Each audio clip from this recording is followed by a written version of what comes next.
comment le temps passait. Elle a vu que non, physiquement parlant, ce n'est plus possible. Bien aimé, si c'est que Dieu va accomplir dans ta vie, ton Père peut le faire dans ta vie, il cesse d'être Dieu. Dieu sait qu'il fait dans notre vie. C'est ce qu'aucun homme ne peut faire dans notre vie pour que son nom soit glorifié. Voilà pourquoi Dieu peut laisser ta situation pourrir. Dieu peut laisser que cette situation puisse pourrir. Les hommes peuvent intervenir, ton oncle peut intervenir, ta tante peut intervenir, mais la situation va continuer à se pourrir jusqu'à ce que la parole de Dieu va s'accomplir. Il a dit dans sa parole, mon Rédempteur, il est vivant. Il s'élèvera le premier. Il s'élèvera le premier. On l'a bien, amen. Autant la Bible est. On a dit il s'élèvera le dernier. Tu vois comment je te lis? C'est quoi le livre que tu lis? Hein? Je voulais vérifier si tu lis la Bible. Mon Rédempteur s'élèvera le dernier. Lorsque le Rédempteur ne s'élève pas ensemble avec les hommes, il laisse les hommes s'élever. Il laisse les hommes te promettre. Moi, je ferai ceci. Moi, je te rendrai ceci. Moi, quand tu auras le problème, compte sur moi. Je ferai ceci. Dieu ne peut pas agir lorsque les hommes sont debout dans ta vie. Dieu attendra lorsque tout est fini. La situation est pourrie. Lazare est allé à la tombe. On l'a enterré. C'est là que Jésus arrive. Jésus ne peut pas arriver lorsque Lazare est malade. Jésus arrive toujours lorsque Lazare a commencé à pourrir. Même la famille de Lazare, ils ont dit, papa, n'allez pas là-bas, il sent mauvais. Il a dit, où est mon ami? J'irai là où il est. Il est le Rédempteur.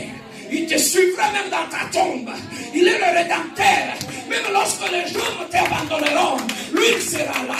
Il laisse que les hommes t'abandonnent. Il laisse que les hommes te critiquent. Les hommes peuvent te critiquer. Tu cries vers Dieu. Tu n'entendras aucune réponse. Les hommes peuvent t'injurier. Tu dis, Seigneur, tu m'as abandonné. Tu n'entendras aucune réponse. Les hommes peuvent t'insulter. Où est son Dieu? Où est son Dieu? Il n'est pas vrai. Il n'a pas Dieu. C'est un péché. Tu peux te mettre dans ta chambre en train de pleurer. Seigneur, on me critique. Seigneur, fais quelque chose. Le Rédempteur ne s'élèvera jamais. Il attendra que la situation puisse se pourrir. Que personne ne soit en mesure de te porter secours. Et là, quand il s'élèvera, le témoignage montera dans ton cœur. Il a dit, il ne partage jamais sa gloire avec un homme. Dieu peut t'amener dans une situation. Il laisse pourrir la situation. S'il veut se glorifier dans ta vie. Il laisse la situation pourrir. Parce qu'il veut se glorifier. Bien aimé, lorsque Dieu commence à opérer les changements dans notre vie, si tu ne le sais pas, ça peut paraître comme une malédiction d'asile. Les portes vont commencer à se fermer. Dieu va commencer à fermer toutes les portes des hommes dans ta vie. S'il veut se glorifier. Tu vas frapper sur cette porte, elle est fermée. Tu vas frapper là-bas, la porte est fermée. Tu vas frapper ici, la porte est fermée. Jusqu'à ce que tu vas rester seul avec Dieu. C'est à ce moment-là, tu vas commencer à t'enseigner comment avoir confiance en lui. Est-ce que je peux avancer? Sarah, 80 ans. Elle a dépassé l'âge. La ménopause. Il s'est retourné vers son mari. Papa, mais tu avais dit que Dieu t'avait dit, non? Qu'il va nous donner une postérité. Mais l'âge avance. Mais pourquoi on n'a pas cet enfant? Moi, j'ai déjà dépassé. J'ai la ménopause. Peut-être Sarah, si je peux le contextualiser, elle pouvait aller chez le gynéco. Elle rentre. Imagine, toi, tu as 80 ans. Tu dis à un gynécologue, médecin, le gynécologue te dit, maman, c'est fini, tu as déjà eu des bouffées de chaleur, tu as tout eu, tu as dépassé la ménopause. Donc toi là, tu n'as plus, tes ovaires ne marchent plus, tu n'as plus rien, tout a séché. Ça c'est le médecin qui te dit ça. Imagine-toi que tu puisses répondre au médecin, papa, Dieu m'avait promis qu'il me donnera des enfants. Il va se moquer de toi en pleine face. Il va se moquer de toi, il va dire, madame, va rencontrer un psychologue. Peut-être que tu commences à délirer. Oh! Avec Dieu. Si tu n'es pas encore arrivé. Si les gens ne te traitent pas encore de fou, c'est que tu n'es pas encore arrivé. Et Dieu laissera. Que lorsque tu es abattu, le psychologue te dit, madame, je sais que tu le fais pour te trouver un peu de soutien moral, pour être bien. Mais sache qu'à ton état, tu n'auras plus d'enfant. Et lorsque tu rentres chez toi, sur le bout de chemin, ta foi a chuté jusqu'au pied. Tu n'as plus de foi. Tu perds la foi. Bien aimé, vous savez, les gens du monde, ils peuvent te dire quelque chose et qu'ils vont te toucher là où tu as mal et que tu perds la foi. Tu commences à te poser des questions, est-ce que Dieu existe réellement?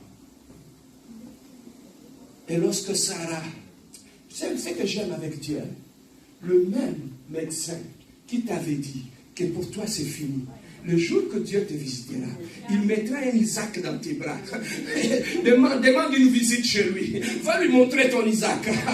Va lui montrer ton Isaac. Regarde ton prochain, dis-lui, tu verras mon Isaac. Regarde ton voisin, dis-lui, même si tu ne souris pas, regarde-le, dis-lui, la moussa, dis-lui, réveille-toi, tu verras mon Isaac. Mais c'est bon, tu verras mon Isaac. Même si la ménopause est là, la ménopause spirituelle est là, tu verras mon Isaac.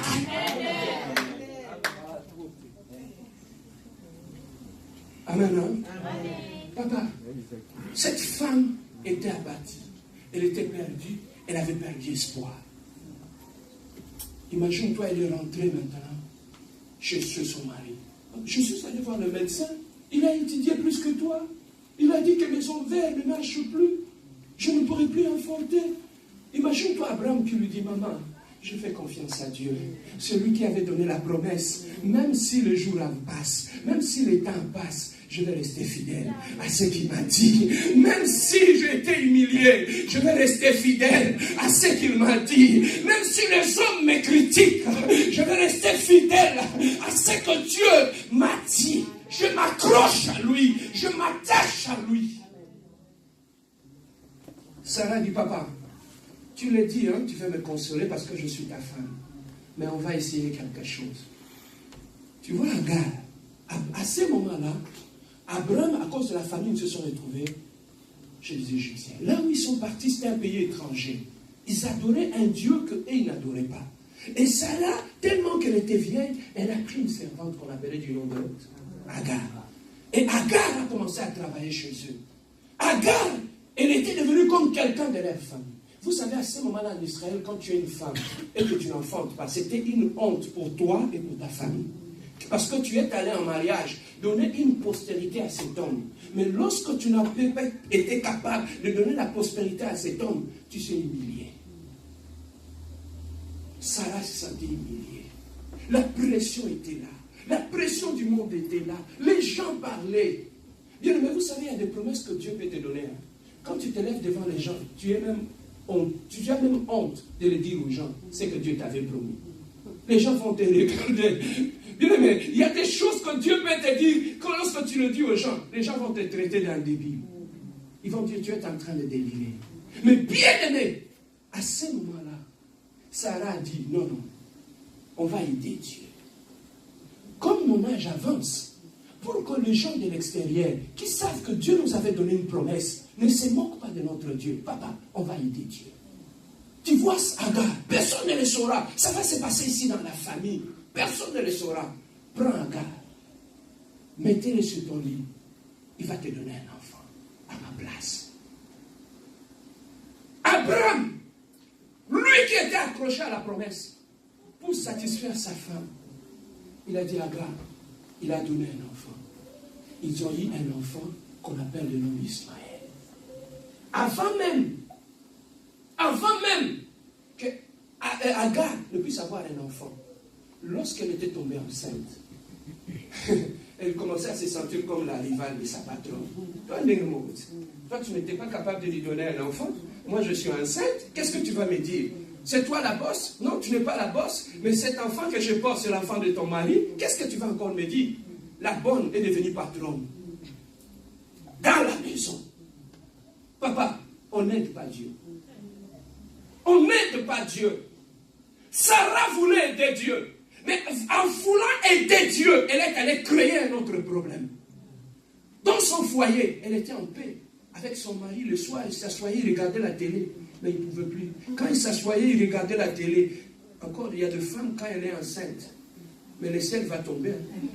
Imagine-toi, Abraham et Sarah étaient assis au salon, ils regardaient la télé. C'est à ce moment-là qu'Agar passe. Maintenant,